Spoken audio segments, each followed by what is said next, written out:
कई बार हम सब अपने करियर में एक ऐसे मोड़ पर आ जाते हैं जहां समझ नहीं आता कि अगला कदम क्या होगा। ये थोड़ा मुश्किल तो लग सकता है ना?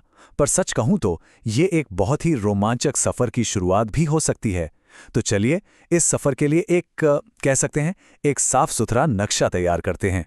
तो सबसे पहले इस सवाल पर आते हैं। देखिए, अक्सर करियर बदलने का जो ख्याल है ना, वो किसी सोची समझी प्लानिंग से नहीं आता।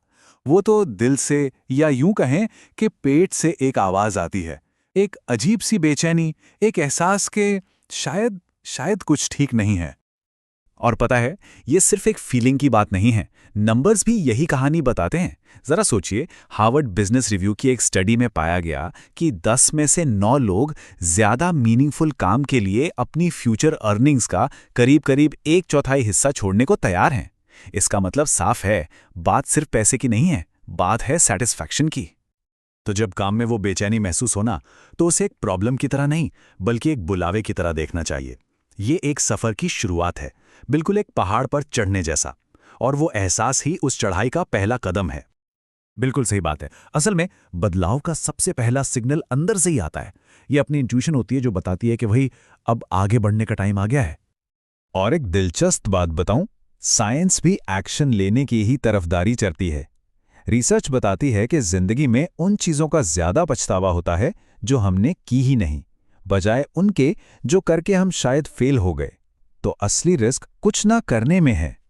ठीक है, तो पहाड़ पर चढ़ने का फैसला तो हो गया, लेकिन किसी भी चढ़ाई से पहले तैयारी तो करनी पड़ती है ना।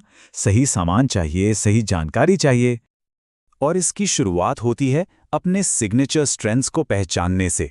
ये वो खास टैलेंट हैं जिनमें कोई इंसान दूसरों से बेहतर होता है, और यही चीजें एक अच्छे करियर की नींव बनती हैं।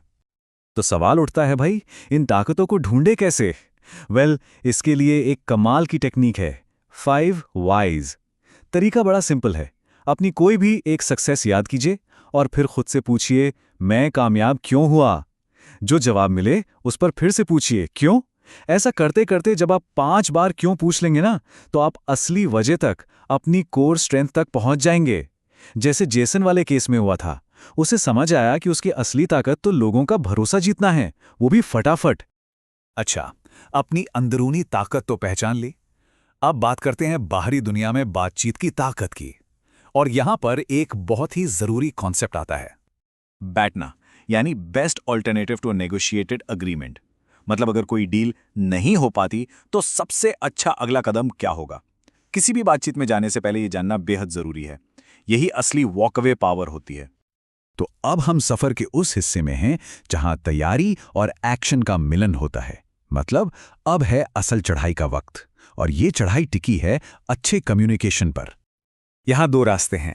एक तो है कि चुपचाप सीखा जाए, जहां सारा ज्ञान बस अपने तक ही रहता है, और दूसरा है पब्लिक में सीखना।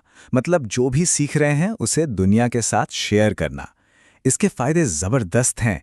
ये आपको मेंटोर्स और साथियों से जोड़ता है और आपकी ग्रोथ का एक पब्लिक रिकॉर्ड बनाता है। इंटरव्यू का सबसे आम और सबसे जरूरी सवाल, अपने बारे में कुछ बताइए।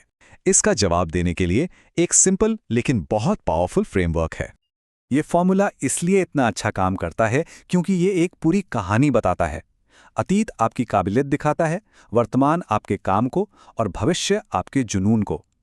सुनने वाले को लगता है कि हाँ, ये एक काबिल और मोटिवेटेड उम्मीदवार है। और अब आते हैं सबसे मुश्किल लेकिन सबसे जरूरी हिस्से पर, नेगोशिएशन। सबसे बड़ी गलती जो लोग करते हैं वो इसे एक जंग समझ लेते हैं। इसे एक लड़ाई की तरह नहीं, बल्कि एक पार्टनरशिप की तरह देखना चाहिए। एक कामयाब नेगोशिएशन के लिए अपनी सोच बदलना सबसे पहला कदम है। यह कोई मुकाबला नहीं है जहां किसी एक को जीतना है, बल्कि लक्ष्य एक ऐसा रास्ता निकालना है जिससे दोनों को फायदा हो। सैलरी नेगोशिएशन कोच जोश डूडी का एक छोटा सा फ्रेज बहुत काम का है। यह एक पॉजिटिव तरीका है अपनी बात रखने का, जिससे सामने वाले को भी बुरा नहीं लगता और सहयोग की गुंजाइश बनी रहती है। यह एक डिमांड नहीं, बल्कि एक रिक्वेस्ट लगती है। हाँ, ये वो दाव है जो अक्सर कंपनियां चलती हैं, एक हाई प्रेशर टैक्टिक जिससे लोग घबरा जाते हैं। तो ऐसी सिचुएशन में क्या किया जाए? सैंडलर ट्रेनिंग की सलाह इतनी सिंपल है कि यकीन नहीं होता, पर है बहुत असरदार। बस एक पल के लिए रुक जाइए, खामोश हो जाइए। तुरंत जवाब देने का कोई दबाव नहीं है। ये छोटा सा पॉज आपको सोचने का वक्त देता है और सामने वाले पर से भी दबाव हटाता है। चलिए, अब अंत में सिर्फ एक नौकरी बदलने से आगे की सोचते हैं, करियर को लंबे समय तक मैनेज करने के नजरिए से। क्योंकि एक चोटी पर पहुंचना तो बस शुरुआत है, ऐसी कई चोटियां हैं। ये आखिरी सोच बहुत ही पावरफुल है। अपने करियर को एक कंप्यूटर के ऑपरेटिंग सिस्टम की तरह देखिए, जिसे लगातार अपडेट्स की ज़रूरत होती है।